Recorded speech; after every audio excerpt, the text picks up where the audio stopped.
This is Steve Von Till, aka Harvest Man, from Neurot Recordings and Neurosis. You're listening to The New Scene.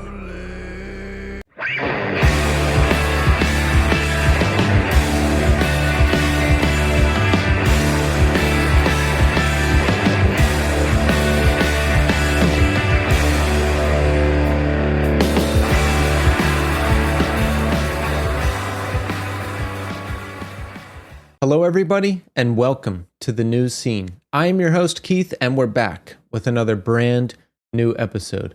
And on the show this week, we have Dan Thomson. He was previously in the band Sparrows, located out of Ottawa. Sparrows made their mark on the world of post-hardcore from 2010, right up until the pandemic, where they unfortunately split up. But fortunately for us, in the wake of that split, Dan formed Lowheaven, his new band that brings us an excellent blend of atmospheric post-hardcore that I can't quite put a single genre descriptor on, but let me tell you, I love this band and their debut LP, Ritual Decay. So we get the full story from Dan, his backstory, Sparrows, Lowheaven, the making of Ritual Decay, everything. By the way, I want to point out I made a mistake during this conversation. There's another Sparrows out there, a very metal-sounding band, and I listened to them thinking they were Dan's band, so a couple of my questions lean towards the wrong Sparrows, because at one point I asked Dan, wow, you used to be in this band that sounds so metal, and now you're in Lowheaven, which sounds completely different. So lesson learned, always consult discogs.com first.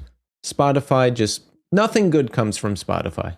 It will always lead you down the wrong path. And no shade to the metal Sparrows at all, I'm just saying I confused the two bands. If you have not heard Sparrows or Lowheaven, definitely check them out. Two amazing bands, and this conversation with Dan, you're gonna love it. It's coming up shortly, but first, here's how you can support The New Scene. Rate us 5 stars on Apple Podcasts and Spotify. Subscribe to our YouTube channel. We have a main channel with full video episodes and a clips channel with clips from select episodes. We have shirts for sale at our store at Deathwish Inc. Pick one up. It's a great way to support the show. And you can follow us on social media at New Scene Pod. Also, don't forget to support Iodine Recordings. Botch 061502, that's the live recording of the original Last Botch show. It's available now from Iodine Recordings and Hydra Head Records. And the 1999 self-titled LP from Get High is available on streaming now. This LP was originally released in 1999 by Big Wheel Recreation and features members of American Nightmare and Dropkick Murphys. For more information, head to iodinerecordings.com and follow them on Instagram at Iodine Recordings. And a thank you to this month's sponsor, Deathwish Inc. Head to deathwishinc.com and follow them on Instagram at Deathwish Inc. And now we are going to speak to Dan Thomson of Lowheaven. Enjoy. All right, we are here now with Dan Thomson. Dan, welcome to the show. Thanks for having me, Keith. I'm very excited. Yes, Dan, I'm very excited to have you here because Lowheaven is doing amazing things. You just put out Ritual Decay back in August, which is an incredible album that I can't wait to talk to you about. And you were in Sparrows for a decade before that. There's a lot to discuss, and we will be covering all of that. But Dan, first I want to ask you, how are you doing today? We're kicking along. I mean, you guys aren't too far off from where we're at, but it's getting cold and dark real quick nowadays up here. So it's funny how the day feels like it's over at 4:30, but we persevere. Yeah. How do you feel about that? How do you feel about winter? Do you like it? Do you not like it? I grew up playing hockey, so I think that there's like a small part of me that's just kind of okay with it. But what bums me out is the last couple of years, like we haven't really had like a spring or a fall. It's been extreme heat or cold. So I'd rather have the cold, but I just, I want our 4 seasons back, I guess. But the cold doesn't bother me. It's hockey season. I love hockey, so that's hard to argue with. So where do you live now? I live in Toronto. How long have you been there? It's coming up on 12 years now. I grew up kind of on both sides of what we call the GTA, but you guys would call not New York. I was born just outside of the city, grew up just outside of the city. when I was old enough to move out of my house, I made the mistake of moving to a different city instead of moving to Toronto. I love it here. I love the city. It's just like any other big city. It's becoming harder and harder to exist here, but it's just, I don't know, man, it's home. I love it. Yeah, I've been there a number of times for work, and I love it too. It was not what I was expecting. I guess I was expecting more of a, I don't know, French Canadian experience or something because it's a different country. But I went to Toronto, and I remember like going into bars and eating, and I was like, yeah, it's not too different from down here. No, Toronto. I mean, I've spent. I'm assuming you're in New York or in New York area. I've spent an exorbitant amount of time in New York, and I do kind of feel that comparison. I think a little more than Canadians would maybe want to admit. Yeah. But a lot of people share your kind of like viewpoint on that of like, oh, I'm going up to Canada. Everybody's going to speak French, and you've got to go to Montreal for that, which is also just a wonderful. I love Montreal too. But that's really the trade-off is I feel like there's a lot of that kind of assumption where everything is French in Canada. And to an extent there can be, but for the most part, like you got to get into the eastern part of the country for that. Yep. I remember going to eat at this bar and they're like, do you want gravy with your fries? And I was like, is that a thing here? Like, do you do that here? And I don't remember what she said, but I was like, yes, I will have gravy because why not? Yeah, I mean, poutine is our calling card, right? So you're halfway there at that point. Right. So, how about what town did you grow up in? So I grew up in Belleville, which is about 2 hours-ish east of here. Close enough that when we were teenagers, we could drive down to Toronto and see shows and do that. But far enough out that you kind of had your own little world at the same time.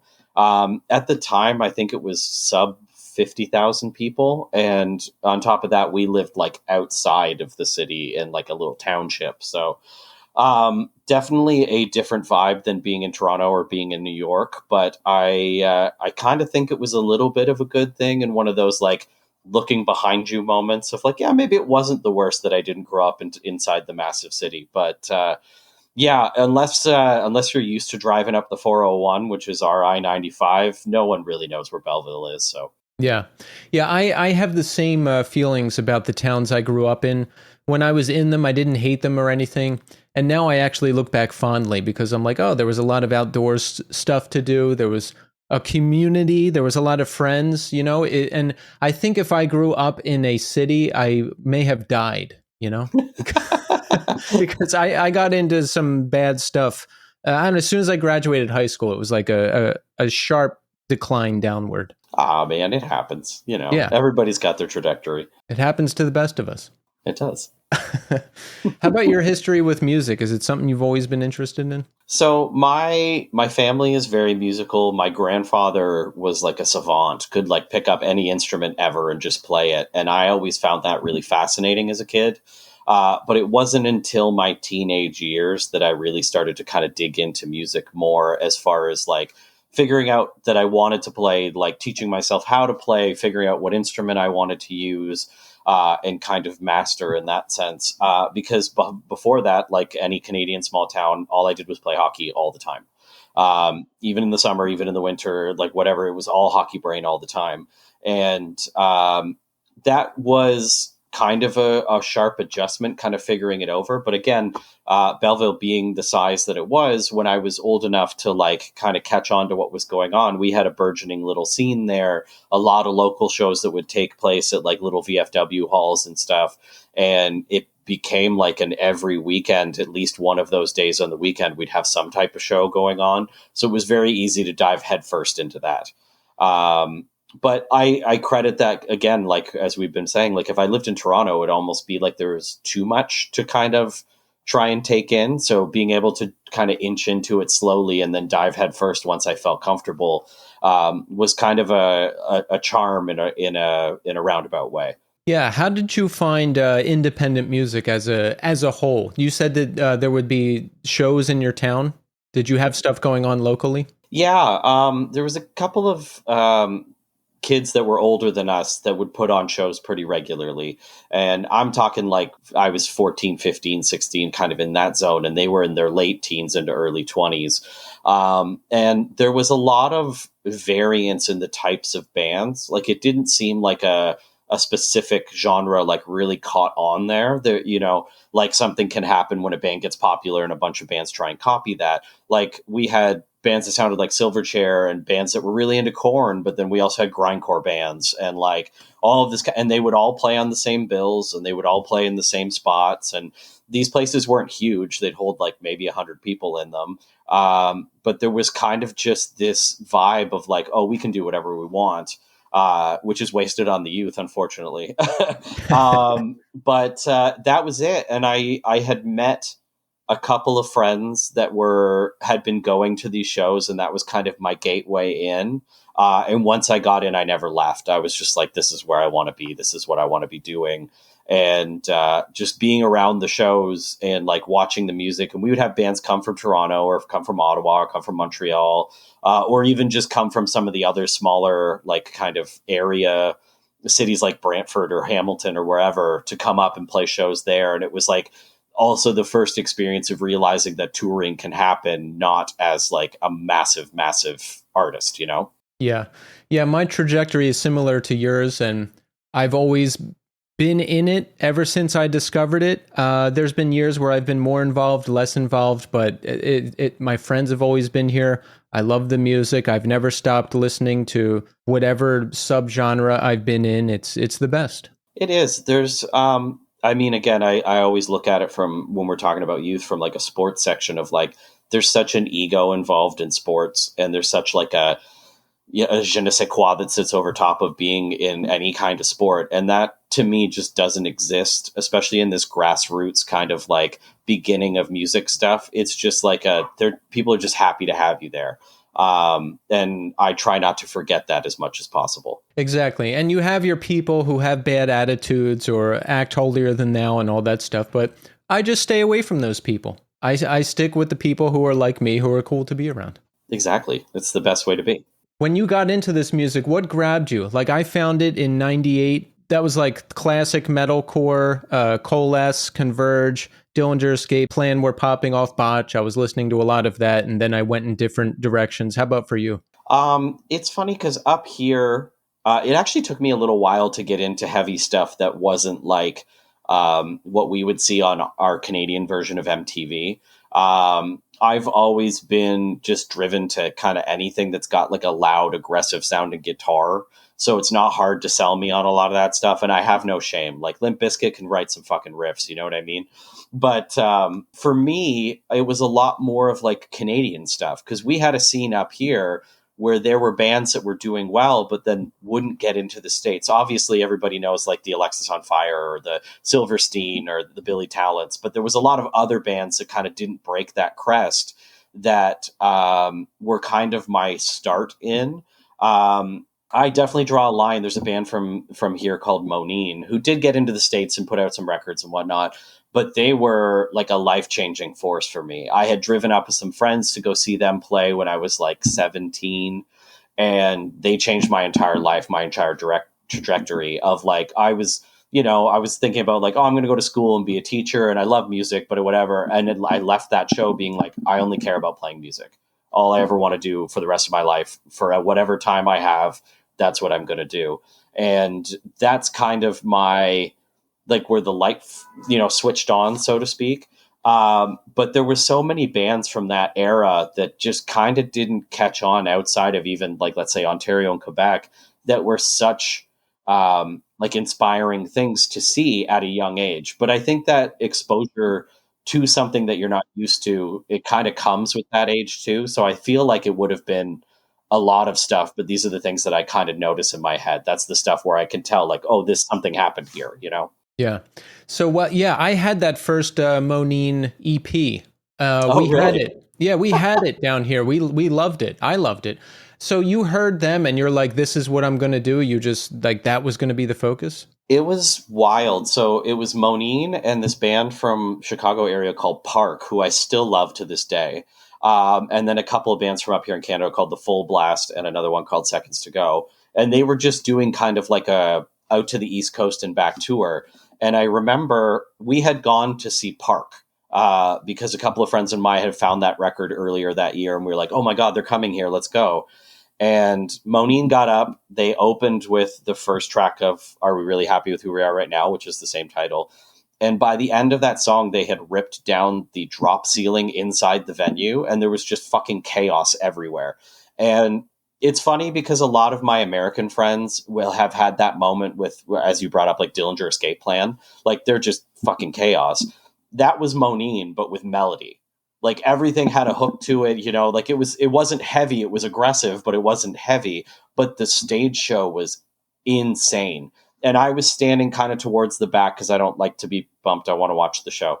And I migrated myself right to the front by the time the first song was over, because I was like, what the fuck is this? And they, for probably a solid 40 to 45 minutes, just absolutely destroyed that place in the best way. Like, not trying to break everything. Some stuff broke, but like, it was chaos. And then they were like, okay, thanks. And they just got off the stage. And I was like, what just happened, you know? And it just, like, it's all from that moment forward, it's all I thought about, of just like, how do I do that? How can I continue to do that? How do I do that and not die, you know? Wow, that's pretty amazing. I wouldn't expect that from Moneen, like that level of intensity, which makes it even cooler to me. They, I don't know if this was maybe just a time in space, so to speak, because I've seen that band a ton, probably more than any other band that I can think of that I like. And there was something about the early 2000s, I would say Southern Ontario scene, but specifically with Moneen and a couple of these other bands, where there was an interest in writing good songs, but there was also an interest in being just absolute chaos. And I know when you listen to that band, you don't necessarily expect that from them, but I have never seen a live band that has stayed that consistently good and that consistently entertaining in the 20 plus years since I've been seeing them. Like, they're still playing shows here and there up here in Canada, and it's like kind of no time has passed. And those guys are not young anymore, you know. But it's something to do with that, because, you know, there's other bands from other parts of the scene where they have their kind of version of this, but there's just something about that grouping of bands where they were like, we want to put on a show, but we also want to put on a show that you're never going to let out of your system after that. Yeah. Yeah. How about The End? We loved them too. Oh yeah, I like that. I like them a lot. They don't get the credit they deserved. I think they burned out a little too quickly because they were phenomenal. Yeah, that first album, they would come down to Pennsylvania a lot. We would see them a lot. We were friends with them. I kind of lost track of them after that. Well, no, they think they put out an album in it was like 2 albums after that. They went in like a more alt direction. And I remember around 2003 or something. But that one was good. Grade. Oh, I love Grade. Yeah. Separate the Magnets. That was the first time I ever heard a band do that dynamic, the way they did it. And I don't think many bands do it as well as they did. No, I mean, again, generationally speaking, they're a little bit above. Like, I didn't get to see them play until they kind of did some reunion shows almost 10 years ago, it feels like now. But I loved Grade. I mean, there's Cursed, there's Buried Inside. You know, those, again, in Canada, I think a little bit more appreciated than south of the border. But I would say elite status of heavy music or of aggressive music or whatever we want to call that. And there's just something about the border. As dumb as it sounds, it seems like when somebody hears that a band is Canadian, there's like a predisposed, disinterest, which is a shame because, like, you know, there's a lot of amazing music up here even today, but especially back then. Yeah. So Sparrows gets started in 2010. Were you in a lot of bands leading up to that? I played in a couple bands here and there. I've always been a little bit of a late bloomer in some things. So the band I was in previous to Sparrows was mostly just like regional touring, trying to figure out how to be in a band, that sort of thing. Sparrows was the first thing that I kind of took a hold and was like, this is mine. I'm going to do this. And then there was a lot of time spent learning and making mistakes and trying again, and, as you do when you're young. But before that, it was, obviously played in a couple bands in Belleville, played in a couple bands before Sparrows that were like, would play a handful of shows and then kind of break up or do a couple of tours out to Halifax and back. And then that would be it. And I think that comes with the territory of just age, of like sometimes when you're younger, people don't want to tour or do the things that you want to, or figuring out what they want to do. So, but yeah, Sparrows was kind of the first thing of like, this is going to be real and we're going to go for it kind of thing. Yeah. How old are you when that band gets started? 23. Okay. I didn't get into my first band until 21, 22 years old, maybe. But there was years where I wanted to, but I don't think, I just wasn't focused. It just didn't happen until later. And, you're talking about like grabbing a hold of this thing and like, we're going to do it right. I always had vision. Like I always wanted to put something together and just be like, because I felt like I knew how to do it and I felt like I knew how to do it well.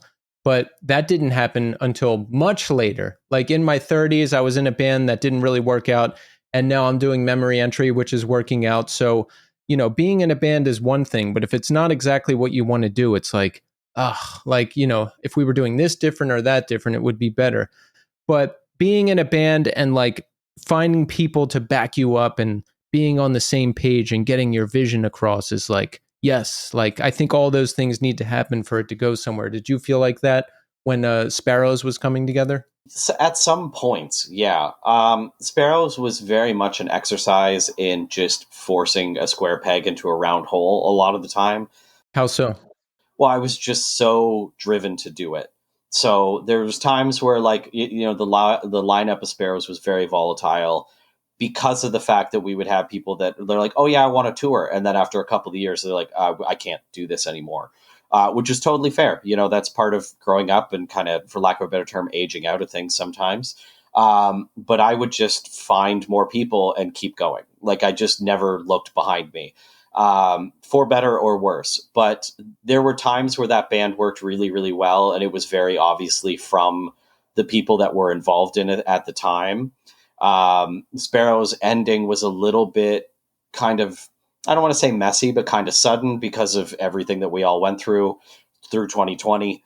But I think that I learned a ton about the things that do work, the things that don't work, both for myself and doing music, but also for, relating to other people and understanding the dynamics at play with other musicians who do want to do things and kind of like understanding that because it really does, at least in my experience, take the right type of people to be out, sleeping in a van on the side of the highway and being stoked on the next day that you're going to play in Birmingham, Alabama to 25 people, but that, you don't learn that without doing it. Yeah. You mentioned that you didn't get into heavy music until later. Like Sparrows is very metal, very metallic, much more metallic than Lowheaven. Was that what you were into? Like, was that part of your thing at the time? It's funny because when Sparrows started, it was very like Small Brown Bike, but with down-tuned guitars. I've always loved that kind. I don't want to call them fest bands because it's not like that anymore. But like Small Brown Bike, Planes Mistaken for Stars is one of my favorite bands of all time. But that kind of circle of things, I always was like, I love this, but I want to do this in a heavier manner.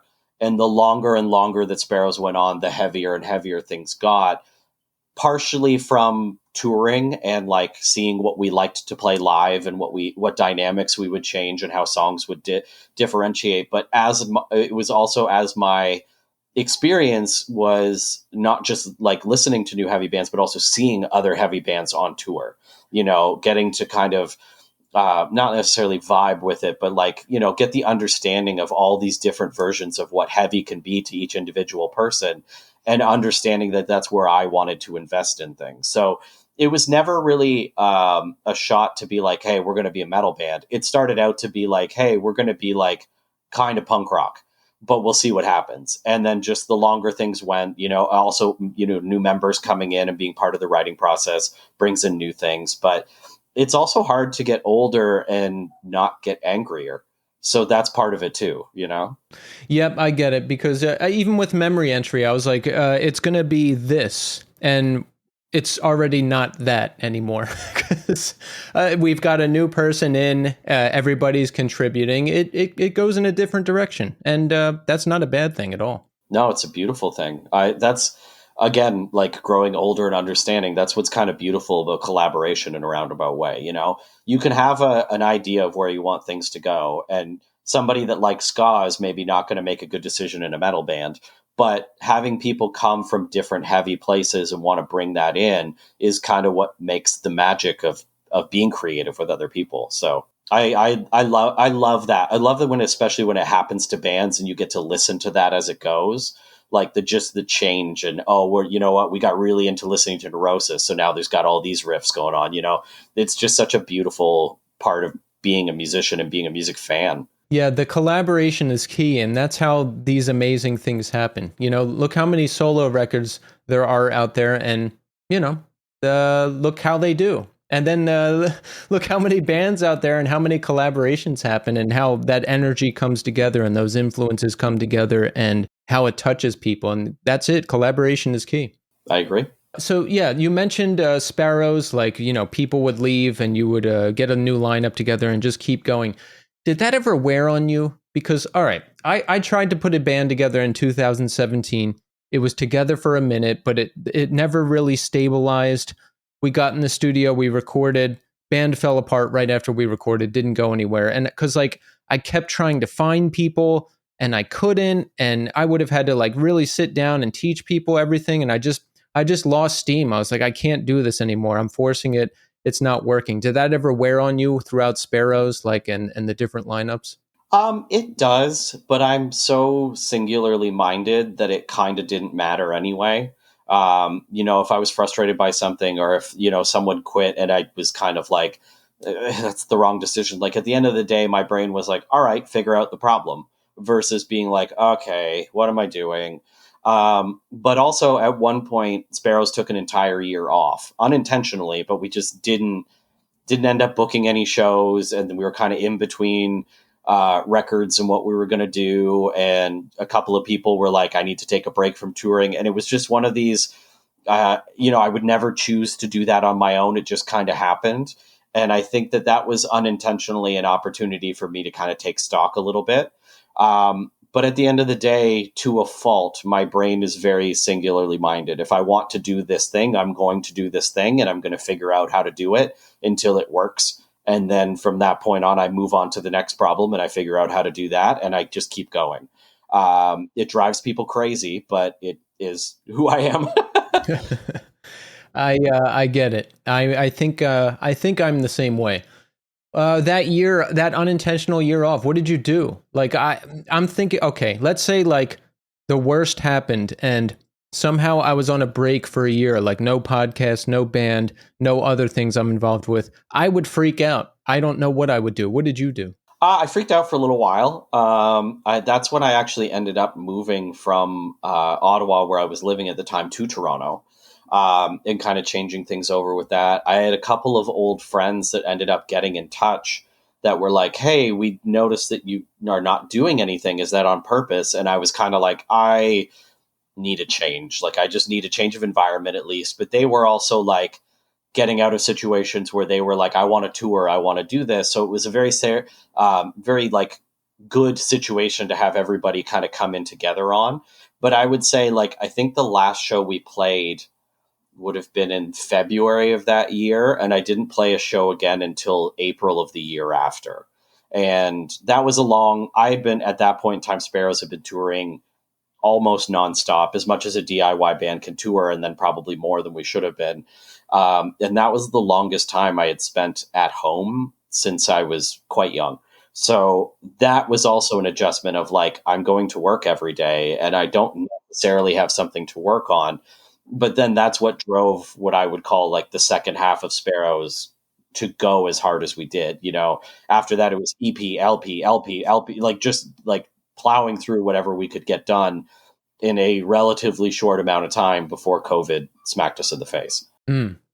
Yeah. So I am reading about Lowheaven. It seemed like a lot happened during COVID for you, for the rest of the band, and the band ended up ending. What happened? So Sparrows, we were actually playing shows right up until COVID kind of shut things down up here. And I've learned up until March, right? Right when it happened. literally that weekend, we had played a couple of shows, the Thursday and the Friday, and then we found out, I believe I have this right, on the Saturday that Ontario, that Canada was going to be shutting down on the Monday, I think it was. And so on our drive back, we had played in London, which is about 2 hours from here.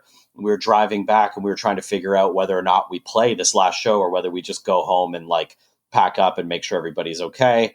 We decided to play the show. It turned out to be super fun, but I think it was all, everybody was like, well, this is going to be it for a couple of months, you know, and then everything in the chaos manner that it did shut down in a way that like, fuck man, like even looking back at it now is still a lot. But it was weird to go from like having this massive year planned with a lot of different touring to sitting at home trying to figure out how my PlayStation worked. You know what I mean? Like, so that was a weird one. And I think that took a toll on the people that were in Sparrows at that point. So when we were finally able to reconvene, which I think was like 4 or 5 months later at that point, some people in the band had made choices outside of being in the band that when we all got back together, they were kind of like, listen, I bought a house, I can't tour anymore. And that was kind of a weird way of doing things. But also, again, in hindsight, like I kind of can't blame anybody for anything during COVID, as long as they weren't being, you know, cruel on purpose to somebody. Like you got to kind of take that whole time frame with a grain of salt because no one was at their best at that point. But it was just a very sudden way to end something that was very, very busy, but also had a lot still on the go. And it just kind of like, it was like turning a light off. Yeah. How was it for you during that time period? It's so weird to think back on now. But I actually, even though it was one of the worst times of my life because of some personal stuff that was going on, you know, relationship ends, fallout, weird social dynamics, rough times tied into other parts of my life, very rough times. But when I look back now too, podcast took off and became full-time during the pandemic. And then that I accidentally ended up in bands again too as a result of that. So when I didn't even know those two things were happening like on a parallel track. So when I look back now, I'm like, great, like, you know, that set me on the course to where I am now. And now I finally feel like I'm doing what I want to do. Like, how about for you? I actually would kind of agree with that. After, I would say maybe the first 4 months, the one thing that is different for me than a lot of my friends is I stayed working the whole time. A lot of the stuff that shut down, I have worked at a small Polish restaurant for years. So same family. I've worked for them forever. I'm basically part of their family. And we were like a small countertop, like 12 spots. And so we had to figure out how to do takeout, you know, pretty quickly. But the people in that neighborhood, and it's the neighborhood that I live right next to in Toronto, were so supportive that it like allowed the business to stay open, which was kind of my one saving grace through all of this. Of like, I was getting out of the apartment a couple of days a week. I was interacting with people still. And while I'm not the most social person in the world, I definitely see the value in being able to be out and talking to people and just relating. And so that was kind of a weird saving grace the whole time because everything else was melting down. You know, I went through a lot of like personal turmoil. I was being diagnosed with a bunch of stuff that I had been fighting through for years and just kind of putting behind me that now I had no chance but to deal with, like right head on the nail kind of thing. And same sort of thing, you know, like I ended up living out on my own and having to readjust to all of this stuff after being in a relationship for a very long time. But also having to figure out how to write music in a new way and how to relate. And the guys that were in Lowheaven at that moment, they're all still in Lowheaven, I shouldn't say it like that. One of the really big benefits is the fact that we weren't together while we were trying to do all of this. You know, we communicate a ton. We're a very close group of friends. We hang out even outside of band practice. We're always in contact with one another. And that definitely flourished from the fact that we didn't have a choice but to do that during COVID. And so I, again, kind of like you said, like there's two narrow things going on, one going straight into a dumpster and the other one going kind of up. And that's, again, in hindsight, what I realize is great is that like we had this opportunity to create this art that was driven out of such darkness, but also like, I think you really learned who your friends were. You learned what you valued more. You learned the things that were more important than you really realized. And that was the other part of this for me, of like, I've always wanted to do music, but I want to do it with people that I care about. I don't want to do it with just whoever. I want to, do things for real, but also like not sacrifice my mental health to the extent that I was in Sparrows, things like that. And it's funny because I think the more and more people kind of open up about that time, the more and more the experience that you and I had are pretty spot on. Yeah, it's still crazy to think about. There's just two extremes of good and bad. It certainly didn't feel like, I can look back now and see the good, but it did not feel like that at all then. I was in bad shape. I could not agree with you more. Yeah.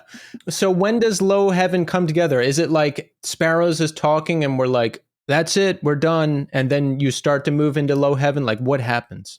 Literally in that we got together to rehearse, and we found out from these members that were like, I can't do this anymore. And I left that practice.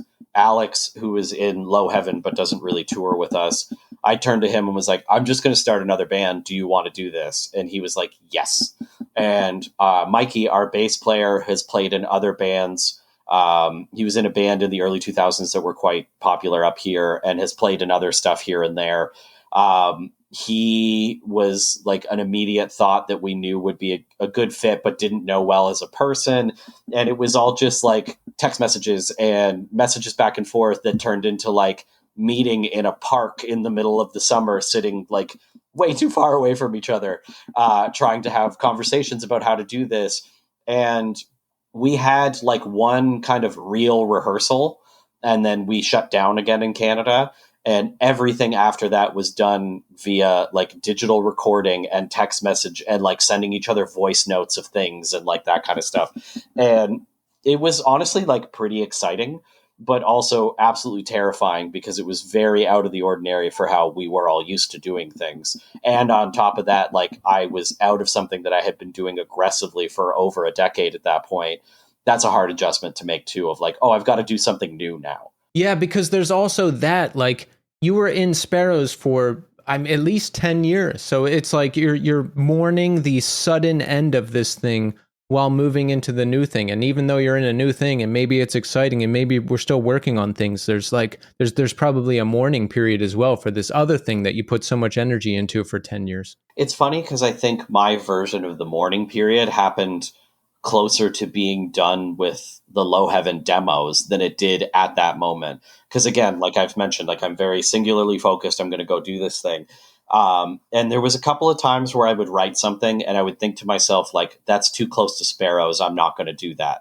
And I would have like a moment of like, and then I would just keep going. But we finished like a major batch of songs, and then we were kind of deciding which ones we were going to re-demo and kind of narrow it down to the tracks that we were going to do. And I remember getting to the end of that thinking to myself, like, oh, like this isn't a Sparrows record. Like this isn't something that I'm used to doing. I have to come at this all over again.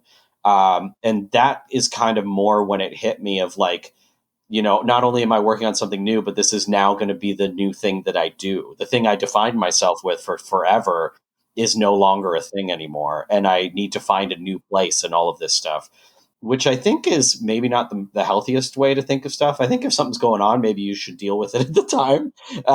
But we do what we can. I process things slowly, and I have accepted that. Like if something bad happens, I kind of just completely shut down, and it just happens. And then like days later, weeks later, months later, it will all hit me. And then I go through periods of like, I'm okay, I'm not okay. And yeah, that's just the way it happens for me.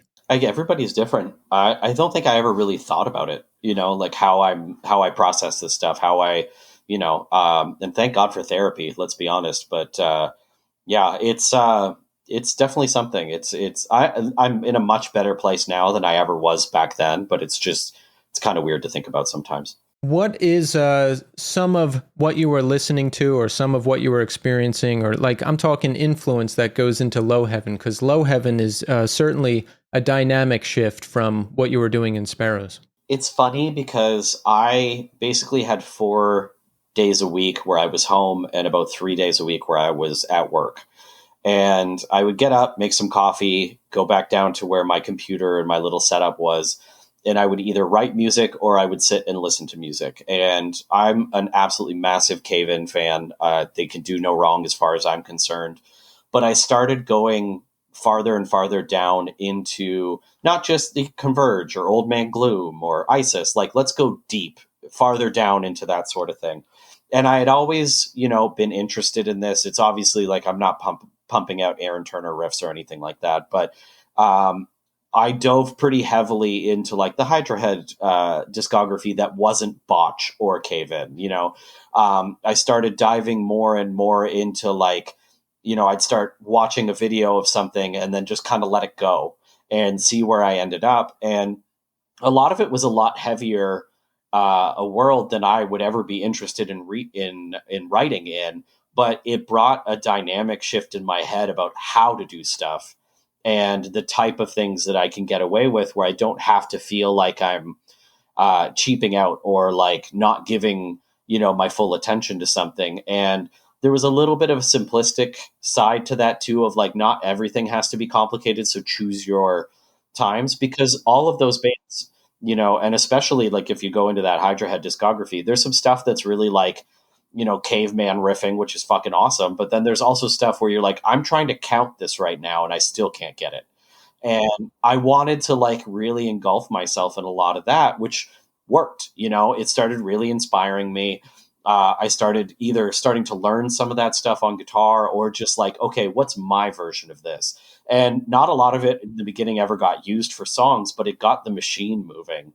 And then at that point, it's like, oh, we now figured out what we want to do in Lowheaven. And then it just started pumping out at that point. I think that there's some obvious, when you listen to Lowheaven, there's some obvious influences that are there. But some of the more obscure stuff or weird stuff is definitely coming from that time frame of like, okay, what's the count here? What's going on? Okay, it's crazy that they're playing all these riffs, but why is this part in 5 and the rest of the song is in 6? Like things like that. And that was just, it was exciting and it was different. And it's definitely changed the way I listen to music nowadays too. Yeah, now that I'm in a heavier band again, all that old stuff that I listen to, it's all there. All that stuff that I love, Coalesce, especially, Cave-In, Botch, that first Spitfire record, some of the early Zayo stuff. There's like post-hardcore stuff, classic emo stuff. Like it's all there. And sometimes stuff will happen and I'm like, where'd that come from? But then I can remember like, oh, that's this or that's this. It's all in there simmering, waiting to happen. And it just comes out. I think that also has to do with, kind of letting yourself be okay with not having to be like, I write this style. It allows you to be more creative and therefore you get a better version of the thing you're aiming for to begin with anyway. There's so much you can rip off of Quicksand that you can also rip off of Comeback Kid that you can also rip off of The End. Like there's so much there, and what your version of that would be and my version of that would be, we could be completely different. But it's all inspiring at that point. Yeah, like sometimes I'll be particularly influenced by one band and I'm like, I want to sit down and write something that sounds like them. I'm going to do it. But then I do it and it just sounds like a bad copy and I'm like, So I think the way is to just let the influence channel through you and see what comes out. So that's what I do now, and I just see what it comes out. How about for you? Yeah. Nowadays, I definitely fight it a little bit less. Like, I'm okay if I go a little while without creating something new, because I'm never going to have that COVID time again, But at the same time, it's also like I have, files and files of alt country stuff on my computer, because sometimes you got to get that shit out. Sometimes you got to listen to Lucero and feel sad and get that shit out. But also being surrounded by the people that I am, there's a lot of new music that gets tossed around, and that's the other side of it of like, oh, I'll hear something and I'm like, oh, I can do a version of that. I can do something cool with that idea. And I used to, again, be kind of against that of like, that's not what this is, like that's not where we take influence from. The only thing we take influence from is XYZ, So I would definitely agree with that. But also like, I don't mind writing crap, like if crap has to come out, that's okay. I can move on from after that, Right. How soon did you guys start playing? Like, let's say it's 2020, 2021. Like, how soon did you get like a set together and start playing? So we played our first shows August 2023. We recorded the record in, I think, 2021 or 2020. It's all a mess now. We didn't even have a drummer in our band until maybe 4 months before we played our first shows. Oh, really? Yes, we had a guy right at the start. He was another one of those COVID things where, like, not in a bad way, but he was like, I need to fix some stuff and like figure my life out. And so we wrote and wrote and wrote without a drummer. We all learned how to program drums pretty quickly, which is kind of embarrassing that we'd be that troglodyted. But we had a guy come in and absolutely crush the recording process. We would play the demo. Brett, who we recorded with, and him would talk a little bit about it. We'd throw some ideas in. He would go in, and in 2 or 3 takes, he'd have the track. And we were just like, this is fucking crazy.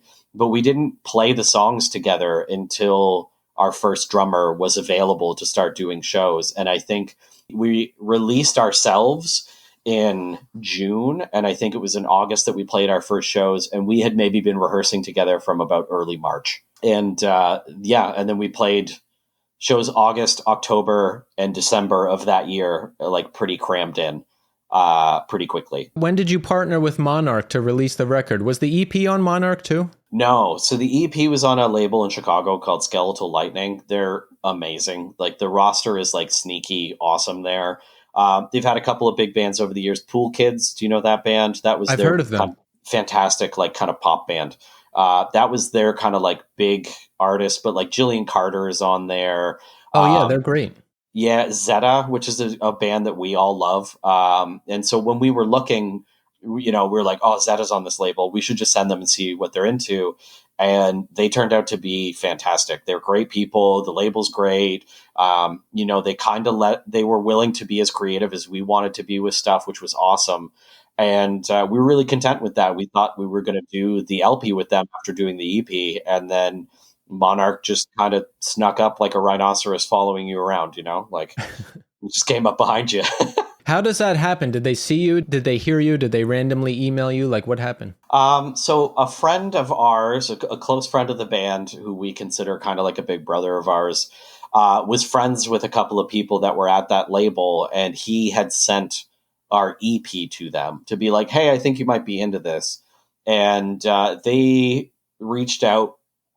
We had a phone call and I was like, no, like this isn't going to happen, but we have to see it out. And then we spent probably 8 months or so going back and forth, trying to poke holes in it, trying to find reasons not to. And kind of the same way as when we found Skeletal, it was like, oh no, this is feeling more and more like the right thing to do. The people that we're talking to are great, like they're very transparent with a lot of stuff. It was just one of those things. And we really did spend a long time trying to find a reason not to do it, because as you and I both know, coming from the world that we do, a bigger label is kind of an intimidating and not necessarily a good decision to make. So we were very weary about it, but the longer it went on, the more information we got, the more that we were like, no, this is the right thing to do. This makes sense. And same thing with Skeletal, but just kind of to a bigger extent of like, they were very down to be creative with us. They took a lot of our ideas and really ran with them. And it's been kind of awesome, Again, I can't say this enough of like how much we tried to find a reason not to do it, While you are talking to MNRK, like, are you recording the LP Ritual Decay? Is it done already? Like, how's it line up? We did it all at once. So when we did the EP tracks, we also did the LP. So we did 14 songs in total over about a month. We were in New Jersey recording for about a month. Where'd you record? Barbershop Studios. Beautiful old studio that they put into an old church. And it's in Lake Hopatcong. I think I'm saying that right. I don't know. America says things weird. And who'd you record it with? Brett Romney's. He's done a lot of like I'm the Avalanche is this band. He doesn't do a lot of heavy stuff, and that was a very kind of exciting point of working with him, but that dude is like a musical encyclopedia. He gets every weird reference you're going to make. He understands every weird gear thing, like I'm very much like, I like to fuck with stuff and I like to like mess some things around, especially when it comes to guitars, but just in general, like, why don't we try doing this? Why don't we do that? Why don't we throw that guitar down the stairs? Like, and he would always just be like, yeah, let's do it, and I think that brought a comfort level to everybody, but also because he gets all the references, it's very easy to be like, we want the drums to sound like a Neurosis record, but we want the guitars to sound like they came out of hell, and he's like, yeah, okay, let's do it. It fucking snowed every day that we were there, though, which is funny coming from a Canadian who is used to snow. But like, it had to be 3.5 feet of snow for the entire month that we were there. Did you not like that? Like every day I went in to record the Memory Entry EP, it was raining and cloudy, and it started to wear on me because every day I'd go in and the vocals were hard to do, and I felt like I wasn't doing a good job, and it wouldn't work out, and I'd have to come back, and it'd be cloudy and rainy, and I'd be like, oh God, not again. Like, what was it like for you? I mean, we were just locked in there, basically. I think we had 2 days off, maybe 3 days off the whole time we were there, tracking a lot. We would kind of go until everybody was either spent or like we had gotten to a point where, like, for example, when I started tracking vocals, obviously the first couple of days are going to be a little brutal comparatively to like the next days after that. So we were pretty good about that, but we didn't work in a linear fashion. We would do the drums for a couple of songs and then be like, all right, let's do bass for this. And then we would do bass, and then I would do a little vocal take, and then we would stop and we would do some auxiliary stuff, or we'd start on guitars, or then we'd be like, okay, let's work on the next song. We'll do guitars for this. We just had everything set up the whole time. So, I mean, I think there was a part while we were there where I didn't even go outside for like a solid week, but that's kind of the beauty of like recording in shitty weather and having 3.5 feet of snow be fucking everywhere, because you don't want to be distracted. This studio is like right on the edge of a lake and it's beautiful. And if you were there in the summer, I could see being like, I'm going to go outside and read and drink coffee for 2 hours before we start. Whereas this was like, it just sucks outside, so let's get to work. And I think that really played into it. I will say it was a very exhausting process, kind of on purpose. Like, we were kind of like trying to make it more difficult for ourselves in a lot of ways, just so we could tie into what we wanted the record to sound like. But also, like, what else were we going to do? Like, we're in the middle of nowhere. There's snow everywhere. We might as well buy in, Yeah, it's good to be forced to just get things done like that. No distractions. But Ritual Decay, I love this record. Like, when I listen to modern heavy records, this is exactly the kind of stuff I look for. I love the dynamics. It's emotional. It seamlessly blends like different elements of different things that I like. And now when I hear you talking about like going deep back into the Hydra Head catalog and pulling inspiration from that, I'm like, oh, no wonder I like it so much. But yeah, I have to say, I love it. I absolutely love it. Well, thank you. We worked very hard on it. Yeah, I can hear that. What are you doing guitar wise? Like, do you combine overdrive pedals? What kind of amps are you using? I love the guitar tone on this. So this is, we haven't really shared this, but I'll share it with you because I like you. I have a Dean Costello Heavy Metal Warfare. It's a 200 watt tube monster thing, but I run it pretty clean. It's really like a metal guitar. It chugs really well. But I run it with very little gain, and then I use a bunch of pedals in front to kind of really boost it to go. So we brought that. We have an Emperor backline, so we brought one of those guitar cabs with us. And the majority of the guitar tone, like the bass guitar, not bass, but like our normal guitar tone, is that head through our Emperor cab with a Abominable Electronics.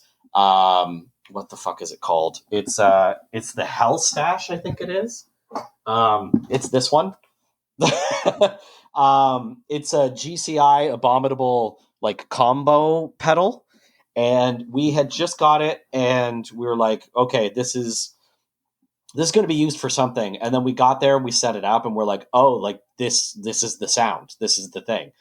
and we just started recording and it just kind of worked. Like we didn't really have to fuck with it too much. There is a lot of like gain stacking in other spots. I'm sure you could hear it when we get like really out of control with some things. But a lot of the normal guitar tone that you're hearing in almost every song is that pedal set up the exact same way for both guitars. And then anything lead or otherwise is kind of added on top of that. So there isn't really a dirty track on the entire record that pedal isn't at least on, with something stacked on top of it or whatever. And then the clean tone was kind of a bounce between. There's a couple of times where we used a twin, and there was a couple of times where I have a Morris, is a custom company up here. Glenn Morris is a fucking genius, but he builds amps by hand, like point to point, one at a time. And so I have one of his heads, and that was one of those as well. But we weren't going crazy with like, we brought a lot of amps with us, but we didn't use a lot of them because we just found this sound and we're like, oh, this absolutely makes sense. And it just worked. I'm very happy with it. I like unusual guitar tone for things. And this one is definitely heavy and it's definitely there, but I don't think it sounds like anybody else, any of our contemporaries at least. Yeah, it's amazing. The heavy is like the heavy that I imagine that I like, and then the dynamic shifts with the leads and everything. I got the feels, man. I got it. I was like, this is it. Awesome. That's what we're after. I'm looking forward to doing that myself once we get in the studio and figuring out what I'm going to do exactly. I feel like I'm getting closer, but I don't feel like I'm there exactly yet. And I use an Emperor cab too. I like it. I like, I want it to be heavy, but like different. And I can't quite convey. I can't even quite convey exactly what I'm looking for yet. I'm getting there though. It's a process. It's always a process. We don't like our live sound is actually very different from the record because I find, especially with heavy music, sometimes that a lot of stuff can get drowned out. Especially because a lot of modern heavy bands want to use a lot of high gain stuff, and we kind of go the opposite way. Our normal guitar tone that we use, like we've got maybe 4 gain stages on our pedal boards along with a bunch of other shit, but they're all dialed in to be relatively clean so you can still hear what the guitars are doing because we are such like a wall of sound band. Mikey, our bass player, fills up so much space with what he's got going on that if we tried to go like high gain, you just wouldn't hear anything. But also, again, bringing up Cave In, like that's what I love about that, or Converge. Like you listen to that new song today, like there's gain there, but it's not the star of the show. Like what they're doing is the star of the show. And I don't think that you'd be able to hear a lot of what those guys are doing if they were like gain to a 10, like a lot of other bands are doing. So we're kind of stealing their principle, but finding our way of doing it. How was the tour? Touring on Ritual Decay has been interesting. I think we toured that 4-song EP for a lot longer than a lot of bands would. So working in some of the new material, especially because the record has a bit more of a dynamic flow to it, like Amherst is a weird fucking song. And we've been playing that live, and that's been really interesting and fun to do when we're playing a lot of like heavy bills, bands that are heavier than us or a lot of hardcore stuff.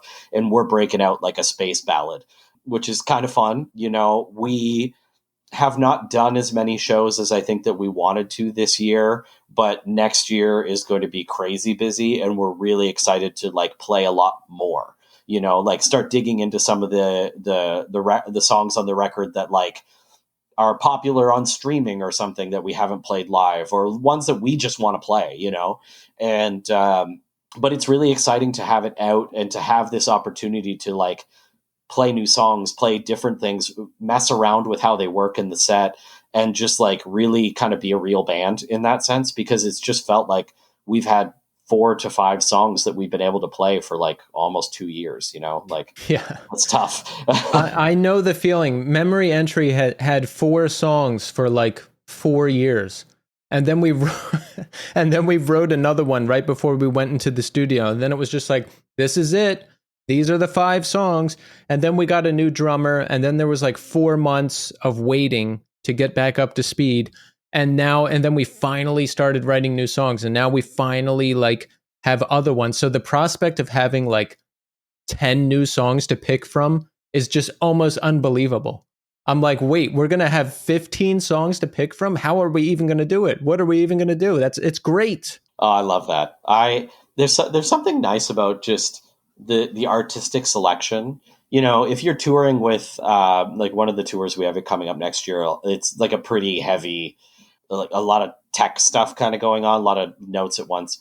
And so for us, it's kind of like, oh, that's an interesting one. Do we maybe play more of our kind of like less weird time signature stuff, more kind of like dragging knuckle stuff to stand out differently from the rest of the bands? You know, do we want to do some of the songs that have got a softer side to it because it'll be weird? You know, like it gives us a creativity that we haven't been able to do before because, you know, through the Holy Fawn tour, we were playing the same 4 songs in an interlude every night for 30 some odd days. And that's really tight, but also it's one, you know, it's a sampling. It's not the full structure of what we can do. So I feel you on that one. I like the idea of like people never knowing what to expect too. Like I don't want to just pick the top songs on Spotify and be like, here's our set. Like, what if one night we did this? What if one night we did this? What if one night we busted out this song that people haven't heard in like 5 years? I think I want to do that kind of stuff. I mean, it's the cave-in way, right? You know, they're not going to... That's exactly who I was thinking of. Yeah.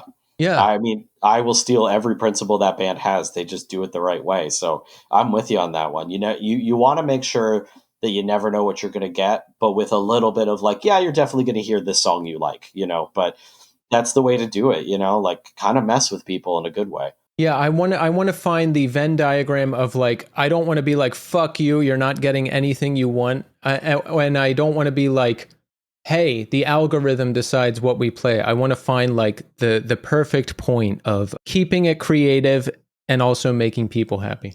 Love it. Got to. Well, are you happy? I mean, you should be. Ritual Decay is awesome. New band, new experiences. Are you happy? When I allow myself to pay attention to what's going on, I feel content with where things are. But again, I'm a very singularly focused person. It's always kind of what's next. And so for me, you know, we're kind of at the end of our year for right now, as far as like things that are going on publicly. So it's nice to look back a little bit and be like, oh, we got to play some cool shows. Our record is actually in people's hands now versus just being on a Google Drive in our computers for forever. But a lot of me has me just looking towards next year. What more can we do? What can we do better on? What are our next goals? What is it that we want to try and achieve, and how do we want to do that? And that's really kind of where things go for me. Like the other guys in my band make fun of me all the time because they'll be like, yo, this is awesome. And I'm like, it's fine. You know, like it's all right. Let's keep going. And it's just like, I kind of just need that time, as we were talking about before, of like, let me process it and then I'll get to a point of enjoying it. But right now it's like, what's the next thing we have to get done? What are the things that we're working on? And honestly, that keeps me content. I don't want to be looking backwards too much. I don't want to be focused on what happened before. I want to focus on what can happen next. Yeah, even while I'm talking to you right now, I'm like, man, we need to get out and play more. But we can't. But we're writing. But we're recording. But, you know, so I'm just like, it's like, what's next? What else can we do? The never-ending cycle. It's right. A good thing. It's a good thing. It is. It's good to be driven. Sparrows, I saw, posted a new single in July. What's going on there? Did you just want to post something new? Have we talked to anyone? Is there anything going on there? What's the deal? It's not us. That's a different one? So I mean, Sparrows material is spread out over a bunch of different labels and a bunch of different things. And so I don't exactly have control over a lot of that stuff. And something popped up, I think, at the end of last year, and then something else popped up this year. And it's a different band that for some reason keeps falling under our like artist section, which is fine. I mean, hilariously, for the most of Sparrows being a band, there was a band in Texas, also called Sparrows, who would send horrifically bad messages to us, like homophobic, problematic stuff, being like, this isn't your band name, change your band name. And I always kind of thought it would be funny at the end of the day if like their discography ended up on our page somehow or something like that. But this seems to be another Sparrows. When we named the band, I thought it was kind of a weird name, but it was also the time frame where you didn't go on Spotify and look up a band name and see if it was used. So is kind of our own faults in a roundabout way, but we put something out in 2020 and that's the last thing we'll do. There won't be anything after that. Okay. I need to go back and listen again because you know what? You know what you need to do now? You need to bring up the Discogs page and like find the right band and the right releases and listen to it that way. I got to stick to that because Spotify is just so stupid. It's a mess. It's one of those love and hate things. Like streaming is great for when you go, oh my God, I want to listen to this band, but it's fucking terrible for trying to find things that are maybe a little bit more obscure or more to the point are things that you want to be hearing, but your algorithm isn't going to get you there. Right. So yep. I'm with you. Sometimes I just gotta like, I like ISIS. So what are the bands that they suggest? Okay, I click on that one. What are the bands they suggest? And I got to go down that rabbit hole kind of to find something new. But the Discogs is not a bad idea, actually. Yeah, that's what I do, just because, otherwise mistakes happen. And I've got to be prepared, damn it. But that's one thing I will say. Spotify radio is good. I find a lot of stuff good through that. Like when the album runs out and it takes you on a trip, I find good stuff that way. Right on. So Dan, what else is coming up? Is there any news you can give us? Anything coming up? Lots of touring next year. We're waiting, as everybody in a band knows. Sometimes this stuff happens very quickly. Sometimes it's very slow. But we're aching to get out on the road and just tour this record as much as we can. There's definitely going to be some stuff trickling out, some new ideas, we'll say. But right now, it's all just stuff that we've been working on kind of on our own.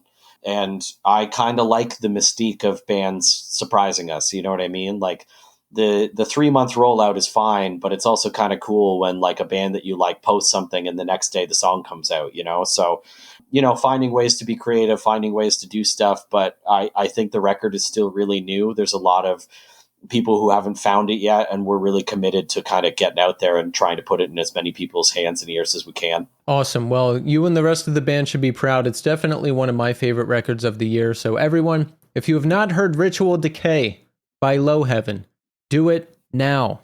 Right now. Don't stop this interview and go listen to the record and then come back and listen to this last minute of the interview because you will not be disappointed. Thank you. I appreciate that. Yeah, and Dan, thanks for coming on the show. This was great. It's great to get to meet you here, and let me know next time you're going to be around. I'll definitely come out. Absolutely. I mean, we'll just hook you guys into playing. I'll just guilt you into it at that point. I was going to say that after the interview, but since you brought it up, please, if you're playing down here again, hit us up. We will make sure it happens next time because I was listening to you. I was listening to the band. I was like, man, we'd be great on a bill together. We got to do it. We have to. It's, this is going to be funny. I saw you guys. I'm going to miss. I think it was at TVI earlier this year at Idle Air's show. You were there? I was there. So Chris Enriquez is a really good buddy of mine. And obviously Ben was playing and we were going to be in town for a few days. And I was like, well, I fucking love Coalesce. Why wouldn't I see the side project band that sounds like I wrote part of it? And we got there just as you guys were starting and it was everything I hoped for, so it was a good thing. And so that's right away. Like when we knew we were going to be in town, I was like, we have to hit this band up. So you don't have a choice. You're going to play with us at some point. We're ready because we love you guys. And that's so awesome that you were at that show. How good was Idle Airs too? You know what? I thought of them while I was listening to your record too. It has like kind of that same, just like, especially live too, like sort of that, just that really heavy guitar vibe. Like I thought that whole show was great. Idle Airs was just amazing. I was very pleasantly surprised because sometimes side project bands, the record is great, but like when you see it, and it was heavy. And seeing Sean from Coalesce not do Coalesce and like hearing him sing, that was really cool. But also like that was just a cool night of music in general. And another day where it was just snowing like a maniac. So I don't know what it is about me being in that area during the winter where it snows all the time, but it was just kind of cool to see this like rock show and then go outside and be like, oh, it's fucking Snowmageddon here. It was almost like we were all kind of sharing a little moment there, but yeah, they're great. I wish they would play more shows. I get why they don't, but they should. Yeah. It was a great night. Well, we will cross paths again and I look forward to it. So Dan, thank you. Thanks, Keith. I appreciate you having me.